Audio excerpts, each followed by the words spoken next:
অনেক দিনের সাধনা, জল্পনা কল্পনা, আপনার মোহরে নবুয়তে আমার ঠোঁটটা আমি লাগাবো, আপনার মোহরে নবুয়তের মধ্যে আমার ঠোঁটটা লাগিয়ে আমার ঠোঁটটারে আমি জাহান্নাম থেকে পরিত্রাণ করাবো। এজন্য প্ল্যান প্রোগ্রাম করে এতক্ষণ আপনার জামাটা খুলতে বলেছি। আপনার উপরে আমার কোনো হক নাই। আমার আব্বা মা, আমার সম্পদ, আমার জীবন আপনার জন্য কুরবান গো নবী। ওয়াকানা বাইনা কাতিফাইহি খাতামুন নবুওয়া, আর পিঠের মধ্যে কাসিররিল হাজালা, কবুতরের ডিমের মতো একটা মাহরুন নবুওয়া ছিল। উনি যে শেষ নবী, উনি যে প্রফেট, দ্য লাস্ট মেসেঞ্জার, এটা প্রমাণ আল্লাহ সিল মেরে দিয়েছে। বাম দিকের কাঁধে, ডান দিকে না, কোন দিকে? সাহাবারা যারা এটা দেখেছেন তারা বলেছেন যে আমরা দেখেছি এর মধ্যে কিছু চুলও ছিল, একটু লালচে ছিল, একটু উঁচু ছিল। একদিন বিশ্বনবী বললেন, বান্দার কোনো হক আল্লাহ কোনদিন ছেড়ে দেয় না।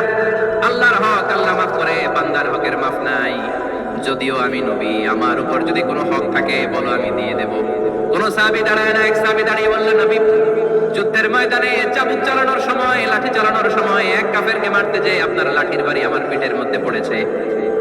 আপনি যেহেতু এই কেসাসটা আদায় করতে চান, আপনার পিঠে আমি লাঠির বাড়ি মেরে এটারে শোধ করে দিতে চাই। সাইয়েদনা ওমর ফারুক হাতের জামা এরকম করতে শুরু করছে, আয় এদিকে আয়, তোরে শোধ করাই। বিশ্বনবী বললেন, ওমর রাখো, এটা বান্দার হক, মেটাতে দাও। বিশ্বনবী বললেন, আসো, তুমি এসে আমার পিঠে লাঠি দিয়ে চাবুক দিয়ে বাড়ি মারো। সাহাবী বলে, ও নবী, তখন দুর্ভিক্ষের সময়ের যুদ্ধ ছিল, আমাদের গায়ে জামা ছিল না। যখন আপনি আমার চাবুকটা পিঠের মধ্যে মেরেছেন, আমার পিঠে তখন জামা ছিল না। আপনি যদি যথা নিয়মে কেসাসটা আদায় করতে চান, আপনার জামাটা খুলেন, খালি পিঠের মধ্যে বাড়িটা মারিস। এবার ওমরে ফারুককে ধরে কে, এদিকে আয় করে দেখাইতেছে। বিশ্বনবী বললেন, ওমর থামো, মারতে দাও। বিশ্বনবী উনার জুব্বাটা উপরের দিকে উঠালেন, পিঠের মধ্যে পানি দেওয়ার জন্য ওই সাহাবীকে ডাকলেন। ওই সাহাবী বিশ্বনবীকে পিছন দিক থেকে জড়িয়ে ধরে ওই মোহরে নবুয়তের মধ্যে চুমু দিয়ে ফেলেছে। সাহাবী বললেন, নবী গো, এই নাটক করার জন্য আপনি আমারে মাফ করে দিয়েন। আপনি বিশ্বনবী, উদম গায়ে আপনারে দেখা যায় না, খালি গায়ে আপনারে দেখা যায় না। শুনেছি আপনার পিঠের মধ্যে মোহরে নবুয়ত আছে। অনেক দিনের সাধনা, জল্পনা কল্পনা, আপনার মোহরে নবুয়তে আমার ঠোঁটটা আমি লাগাবো, আপনার মোহরে নবুয়তের মধ্যে আমার ঠোঁটটা লাগিয়ে আমার ঠোঁটটারে আমি জাহান্নাম থেকে পরিত্রাণ করাবো। এজন্য প্ল্যান প্রোগ্রাম করে এতক্ষণ আপনার জামাটা খুলতে বলেছি। আপনার উপরে আমার কোনো হক নাই। আমার আব্বা মা, আমার সম্পদ, আমার জীবন আপনার জন্য কুরবান গো নবী।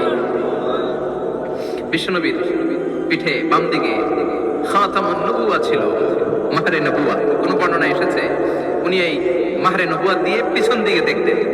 বিশ্বনবী যখন নামাজ পড়তেন উনি বলতেন, ইস্তাকিমু ওয়া'তাদিলু ইয়ারহামুকুমুল্লাহ, কাতার সোজা করো, ফাঁকা জায়গা বন্ধ করে দাও, কারণ আমি সামনে যেমনি দেখি পেছনেও তেমনি দেখি। অনেকে বলেন বিশ্বনবী পেছনে দেখতেন এই মাহরে নবুওয়াতের জায়গাটা দিয়ে, এটা ছিল বিশ্বনবীর behind CC camera, behind close circuit camera. আল্লাহু আকবার। বিশ্বনবী ছাড়া কোন নবীর পিঠে এরকম মাহরে নবুওয়া ছিল নাকি? কথা বলেন। এজন্য ওই নবীরে গালি দিলে সহ্য হয়?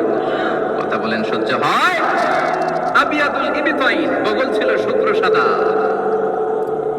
আমাদের বগল কি সাদা? দুর্গন্ধ, কুৎসিত, কালো, তাই না? বিশ্বনবীরটা কালো? কথা কোন? শুভ্র সাদা। আমরা দোয়া করি এভাবে। বিশ্বনবী মাঝে মাঝে দোয়া করতে করতে, বৃষ্টির জন্য যখন দোয়া চাইতেন, আরাফার ময়দানে যখন দোয়া চাইতেন, দোয়া করতে করতে হাতটারে উপরের দিকে করতেন। সবাই এরকম হাত তোলেন, সবাই হাত তোলে।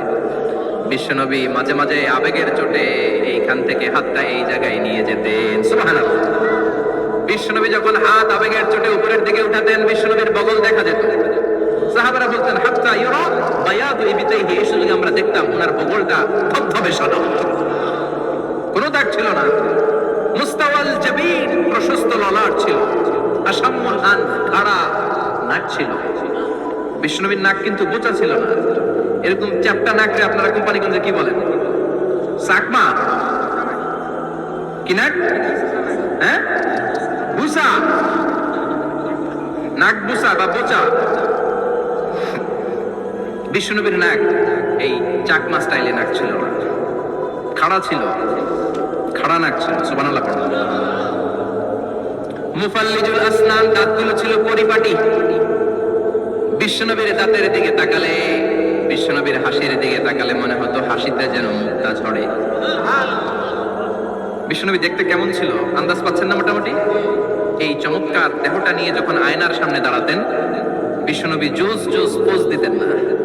এখনকার ছেলেপেলেরা বলে আয়নার সামনে দাঁড়াইয়া দেই জোস জোস পোজ, আছে না নাই? বিশ্বনবী জোস জোস পোজ দিতেন না। বিশ্বনবী আয়নার সামনে দাঁড়িয়ে বলতেন, আল্লাহুম্মা হাসানতা খালকি ফাহসিন খুলুকি।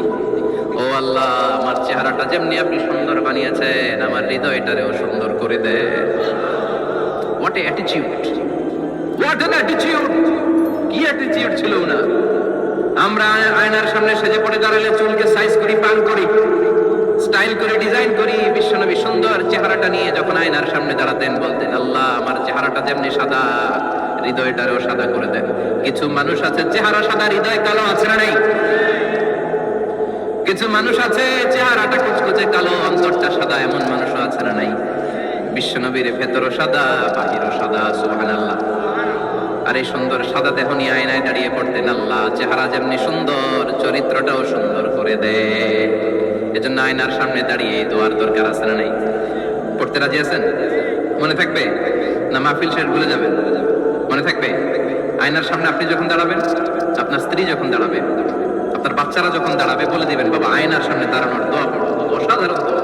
পড়েন আওয়াজ করে আমার সাথে, আল্লাহুম্মা হাসানতা খালকি ফাহসিন খুলুকি।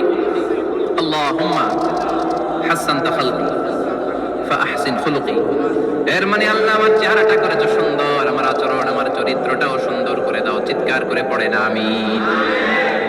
তাহলে বিশ্বনবীর ব্যাপারে তিনটা কথা আমরা শুনবো বলেছিলাম, প্রথমটা শুনে ফেলেছি। মানে উনি দেখতে কেমন ছিলেন, উনি দেখতে কেমন ছিল, এর মধ্যে আমাদের আমলের কিছু নাই, শুধু বর্ণনা করা আর শোনা আর বিশ্বনবীকে ভালোবাসা, ঠিক কিনা? কারণ উনার না খাড়া, আমার তো খাড়া নাও হইতে পারে। উনি সুন্দর, আমি তো শ্যামলা হইতে পারি, কারণ এটা আল্লাহ দেয়া পরীক্ষা, ঠিক কিনা? দ্বিতীয় পয়েন্ট থেকে আমাদের আমল শুরু। দ্বিতীয় পয়েন্ট ছিল বিশ্বনবীর আচরণগত বৈশিষ্ট্য। আমার নবীর বিহেভিয়ার কেমন ছিল, কন্ডাক্ট সিস্টেম কেমন ছিল, ম্যানার কেমন ছিল, মানুষের সাথে কমিউনিকেশনটা কেমন ছিল, ব্যবহারিক জীবনটা কেমন ছিল, এগুলো আমল করার দরকার আছে না নাই? কষ্ট হচ্ছে? কষ্ট হচ্ছে? মনোযোগ আছে তো? মনোযোগ আছে না গেছে? আমরা এবার শুনবো বিশ্বনবীর আচরণ কেমন ছিল। বিশ্বনবী যখন রাস্তা দিয়ে হাঁটতেন, ইয়ামশি হাওনান, বিনয়ের সাথে হাঁটতেন। ইয়ামশি হাওনান, রহমানের বান্দারাও বিনয়ের সাথে রাস্তা দিয়ে হাঁটে, ঠিক কিনা?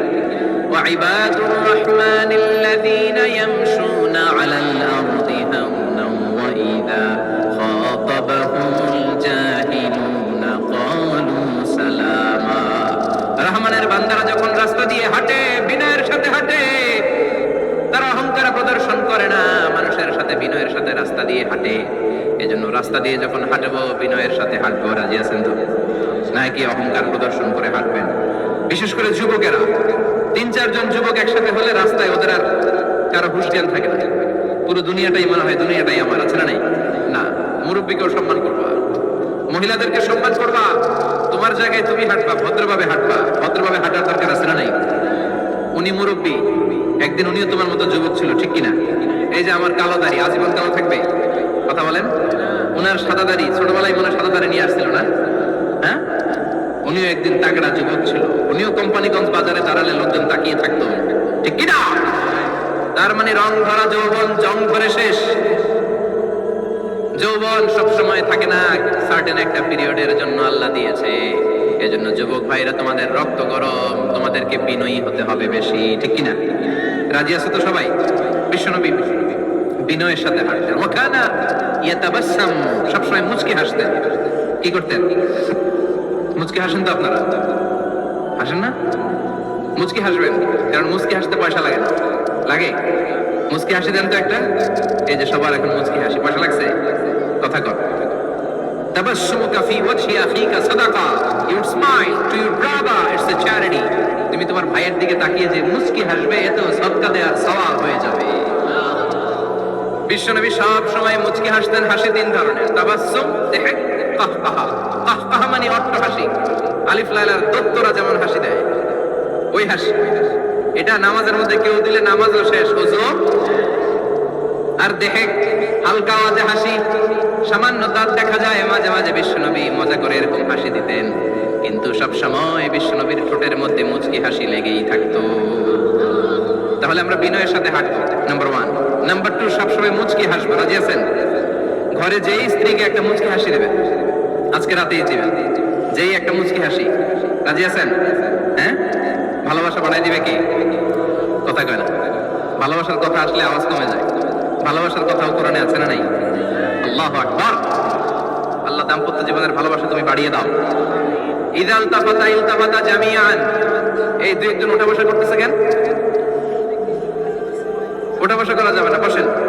আর অল্প কয়েক মিনিট কথা বলবো। এখানে তো অনেক বিশৃঙ্খল, আমি তো বলতেছি না কিছু, অনেক বিশৃঙ্খল হয়ে গেছে মাহফিলটা। ওঠা বসা করা যাবে না, বসেন। 2-4 মিনিট কথা বলে আমরা একসাথে বিদায় নিব। কারণ এই মাহফিলগুলোর একটা সৌন্দর্য আছে, আপনি ওঠা বসা করলে সৌন্দর্যটা নষ্ট হয়। আপনি কি মনে করছেন শুধু এই মিডিয়া কর্মীরাই ভিডিও করে, ফেরেশতাদের ভিডিও নাই? ওয়া কুল্লা শাইইন আহসাইনাহু ফি ইমামিন মুবিন। ফেরেশতাদের ভিডিও ক্যামেরার নাম ইমামুল মুবিন। সুবহানাল্লাহ পড়েন। এই ইমামুল মুবিন নামক ক্যামকর্ডার, এটা দিয়ে তারা রেকর্ড করে নিয়ে যায়। এজন্য ওঠা বসা করলে এটা সুন্দর লাগবে। কথা বলেন। আর উঠবেন কেউ? আর কয়েক মিনিট কথা বলবো, আমরা কেউ উঠবো না ইনশাআল্লাহ। পড়েন। ইদাল তাফাতা ইলতাফাতা জামিআন।